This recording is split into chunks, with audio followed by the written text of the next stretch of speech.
Awez, and today we're reacting to Casually Explained Billionaires by Casually Explained. I'll be honest with you, bro. Despite so many things that you see on the internet on like how I guess what billionaires are and what they do and like just trying to understand billionaires, we still don't know much about those O's. And I think maybe for a good reason, because some of them don't want to be known. Yeah, hopefully this is gonna show us. So comment, like, subscribe, and let's dollar.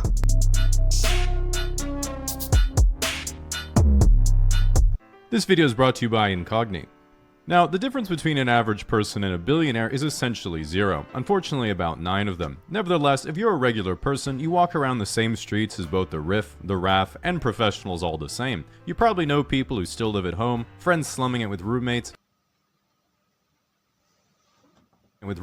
couples sharing a 2-bedroom, and high earners with a single-family home, a dog, 2 kids, and the white picket fence, giving you a decent perspective of life for the average person. But when you're so rich that money basically doesn't matter, everything changes completely. One unavoidable characteristic of becoming a billionaire is that you end up in such an isolated social circle that you often cease to relate to the common person, and your life becomes unrecognizable. For this reason, billionaires actually have more in common with the homeless than they do with most people. Doesn't pay taxes, undiagnosed mental illness, on the kind of drugs you don't even know how to get, and never even heard of the Epstein files. Now, it's natural to look at your life. Yeah, never heard of the Epstein's files, bro. Honestly speaking, bro, this like, I think this whole thing on like Epstein and all that, bro, could be the thing that like stops Donald Trump from doing a lot of things that he wanted to do. I wouldn't say it would impeach him or get him out of the presidency, because at this point, bro, they've tried everything and this nigga is not gone. You know what I'm saying? He even came back for the second term, you know what I'm saying? But yeah, this will definitely like stop him because he's trying to just put out the fire right now. Which, bro, I don't know, dog. You work 40 hours a week for just enough to scrape by and think, how does someone even get to be a billionaire in the first place? It's really pretty simple. At some point or another, we've all had the genius thought, what if 1 million people just gave me $1? It would barely inconvenience them, but then I would have $1 million. While most of us stop at this fantasy, impressed by our own raw ingenuity, some people throughout history have gone further, extrapolated on this scheme, and invented what is known today as a business. As an example, Reed Hastings and Mark Randolph thought, what if you give me $16 every month and I mail you Shrek 2 on DVD? Easy $6.5 billion. Elon Musk said, what if you give me $8,000 and I pretend to give you a self-driving car every year for the next decade? Richest man on earth. Mark Zuckerberg said, what if I give you an app that collects all of your personal information in a giant database that I own, and you give me a heat lamp and a bowl of grasshoppers? To really drive home how much wealth billionaires have, when someone says they're a billionaire, they're one of only 800 people in the United States. In contrast, if someone says they're a millionaire, it means they have a house. Well, politically, it's commonplace for progressive. Wait, America has 800 billionaires. No wonder it's the most powerful country in the world. 800. Bro, we have like about 5 and we go crazy about them. And they're not even really like billionaires. You know what I'm saying? What? To hate billionaires because they epitomize late-stage capitalism. I don't make fun of billionaires because I have an ideological bone to pick. I make fun of them because they're really fucking weird. Recently, Peter Thiel, a tech billionaire and right-wing ideas guy, appeared on a podcast and was asked if he thought the human race should survive. He then stammered over the question for 15 seconds before reluctantly answering with the classic, yes, but. Now, I'm no expert in media training, but as I frequently tell Putin, Hamas, and Benjamin Netanyahu on our weekly Zoom meetings, the correct answer to like, either that he's mad, depressed, and very nihilistic, or what does he know? But even then, though, like, somebody that powerful not really wanting the human race to be alive is a scary thought. I mean, he did say yes, so allegedly alive, but what's the but about? You know what I'm saying? Human rights questions is always to say yes right away and only reveal later that you had your fingers crossed out of frame. Billionaires like Thiel are almost alarmingly out of touch with how to communicate with the general public because even though he can understand a regular person's life conceptually, he can't relate to them on a personal level. For example, I get really hot at night when I go to bed, so I like to turn the temperature way down, whereas Thiel prefers to sleep in a deep freezer he lays down like a sarcophagus. Now, the good news is that not all billionaires base their whole personality on World of Warcraft expansions and name their company after the magic rock Sauron used to corrupt weak minds and manipulate their will. Warren Buffett, for example, has not only pledged all of his wealth to charity after he dies, but he also still lives a very humble life in his house in Omaha that he bought in 1958 using the change he picked up off the ground. Nevertheless, most billionaires don't do much to shake off the public image that their whole existence is just about lording over their minimum wage warehouse workers as they Zillow the next 2,000 hectares of farmland to buy, sip their cognac, and mutter to their Siamese cat what pleasure it brings them to see the peasants toiling for their coin. But this isn't how billionaires run companies, this is how Mr. Beast comes up with video ideas.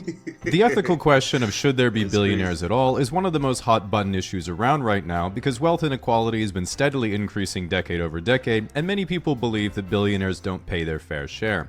This is of course ridiculous, as billionaires get divorced all the time. With that said, it is a common belief that if the government were to confiscate everyone's personal wealth above $999 million, this would lead to a dramatic improvement in the standard of living for the average person.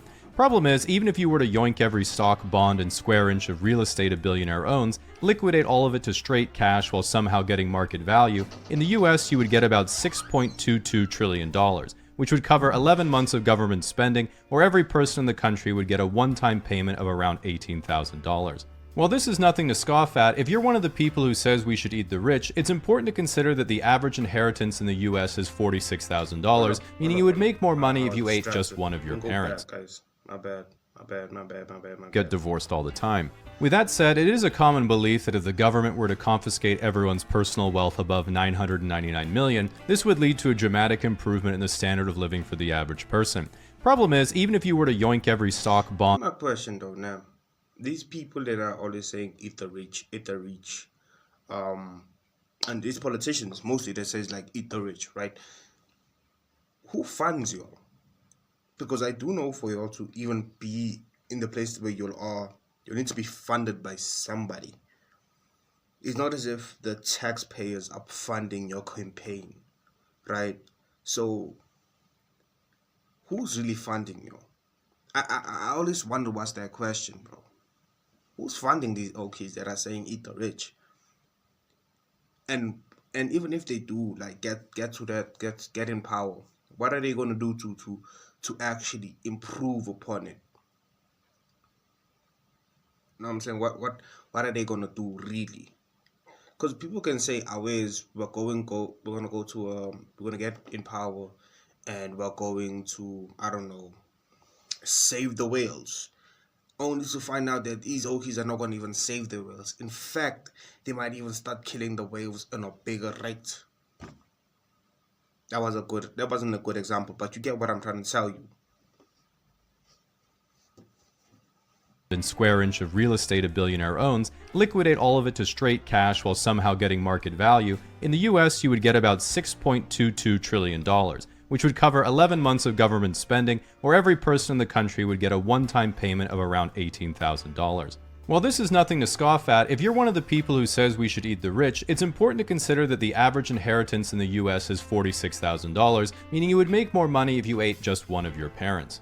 Now, because they can't yet buy more of it, billionaires are experts at managing their time. While flying private is out of reach for most of us, there are other tips you can copy from billionaires to save time in your own life. For example, when I make a new account on a website, I save time by letting Chrome auto-generate an encrypted password. I got this idea from Elon Musk, who uses the same technique to name his children. When you basically reach level 99 in capitalism, you might ask yourself, what do I do now? Not to worry, once you've reached the level cap, there's still plenty of side quests for you to do. While most regular people spend their time playing video games, doing arts and crafts, or playing a sport, billionaires can choose more exotic things like getting bullied on Twitter, criticizing the Chinese government exactly one time, paying pro athletes to make you feel talented, leaving the planet in search of any novelty that will make the emptiness go away. That okay did disappear though. What happened to his business? Did the Chinese government take over it or something? Like we just heard it disappeared, and then after that the whole world just like no one cared anymore. But if you want to see though, Are you gonna be that dumb journalist that's gonna go to China to investigate? Are you? I mean, even from me, my description alone, I'm calling you dumb. So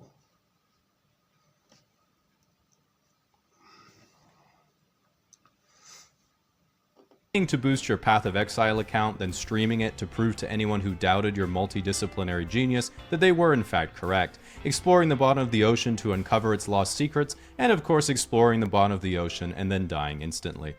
In reality, when you're worth even hundreds of millions of dollars, an ultimately rookie amount, you can pretty much have anything you want. Penthouses, luxury cars, private chef, private plane, giant house, and another giant house in a poor country that kinda sucks but has good weather, and you're not sure if purchasing power parity means the gardeners are getting paid well by their standards, or if you just own slaves.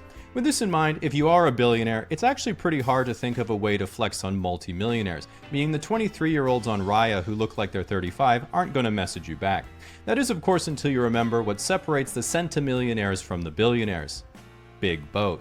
Ask a girl if she'd rather be stuck in the middle of a forest with a random bear or a random man, and she picks the bear every time. Ask a girl if she'd rather be stuck in the middle of the ocean with a random shark or stuck in the middle of the ocean with a random Saudi man, and she picks Muhammad every time. This is because men in the forest are broke, meaning they'll try to touch your boob, whereas men on yachts are rich, meaning they have grown weary of material desires and flew you out business class for your quirky personality. While no one has tried to sex traffic me, yeah, yeah, quirky personality, whatever you say. But that is a thing though. Like a lot of, not a lot of chicks, but chicks, what's this? Chicks on the internet that we have. Well, it could be like they pushing that thing on us though. Like that idea that chicks love money and love material things a lot, because I know a few people, a lot of people, not a lot of people, a lot of women, they just don't really care about the material things. I mean, yes, they care about the material things, like you gotta have a job or something like that. But like in general, it's like they care more about like the companionship of a relationship than the material of the relationship. So like who, you know what I'm saying? So I don't know, bro. I don't know, but in these circumstances, yeah. But again, this is the internet. Like, you know what I'm saying? Like, I can't give you like you can't really use real world logic for internet ish. You know what I'm saying? So yet, the closest I've been able to get so far was when I was on a holiday in France several years ago and made a day trip to Monaco. Now, for people not in the know, Monaco is a tiny sovereign nation basically inside France, and is like a Vatican City tax haven for the ultra wealthy. They have a little garden you can look at near the Monte Carlo casino, which was the only thing I could afford. And as you walk through, you're like, oh, look, a little building. Hopefully this one's a bathroom. Nope, just another Audemars Piguet watch kiosk. Then you pee on it anyway because you're in Europe. Other than this neat oceanographic museum, what I thought was the coolest part of Monaco was the port, which was divided into sections based on how important people in Monaco thought you were. In the very inner part of the harbor, you have the literal wage slave section, which is basically all the yachts that I would see back home. Then there's Worthless, which had the biggest yachts I have ever seen in real life prior to this. After that, you have Starter Yacht, which are like floating New York City penthouses. Then the last section in the harbor is, finally, a real yacht, which is one giant pier for the 2 or 3 mega yachts that rule the Monaco postcard photo and cost at least $100 million each. Obviously you don't stop there because these things are a dime a dozen, so then you go out in the ocean and you get, what is this, a harbor for ants? Now you might be thinking what I was thinking at the time, which was, even if you were a billionaire, why on earth would you want a mega yacht so big you can't even park it in the harbor? Exactly, to store your other yachts in, brokey, get with the program. At this point, I too was wondering how I could acquire a Russian nesting yacht until I was like, speaking of, what's that? And maybe a few kilometers farther out from the shore was this thing, which is the world's largest sailing yacht, and in the top 5 most expensive yachts ever built. It's owned by Andrei Melnichenko and designed by the guy who made this cool lemon squeezer that my mom just bought. Even though I had forgotten the oligarch class yacht existed, this guy claims he doesn't even have ties to the Russian state, making him just a regular unimportant billionaire. This argument, of course, didn't work on the Italian government after Russia invaded Ukraine because they saw the yacht parked outside their shoreline and said, yoink, which brings us to the true top of the hierarchy, which isn't who owns the biggest yacht. yo, they actually took it. Yo, that's crazy. Hey, bro, hey, it's none of my business. None of my business. It's who owns the biggest ocean, and you know what that means. That's right, baby, the taxpayer wins again. Checkmate, billionaires, me and the boys have once again risen to the top. Now, if you're looking to... Oh, oops, wrong slide.